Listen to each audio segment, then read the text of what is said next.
हजरत अली कहने लगे दो दोस्त हो दोनों मोमिन, दो दोस्त हो दोनों मोमिन, दोनों नेक। एक दुनिया से जब चला जाता है ना तो रब ताला की बारगाह में पहले पहुंचता है तो कहता है या अल्लाह मैं भला किस तरह नेक हूँ, वो जो मेरा पीछे रह गया वो मुझे नमाज की तलकीन करता था, ऐ अल्लाह वो मुझे इबादत की तरफ तवज्जो दिलाता था, वो मुझे कहता था आओ महफिल में चले,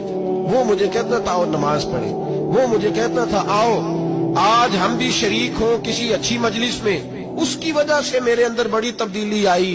फरमाया जब वो भी आएगा तो रब उससे बाद में आने वाले दोस्त से पूछेगा तेरा क्या ख्याल है, तो अर्ज करेगा मौला मैं तो इसकी वजह से नमाजी था। ये दोनों एक दूसरे की तारीफें करेंगे, कुर्बान जाए क्या लुत्फ होगा, क्या नजारा होगा,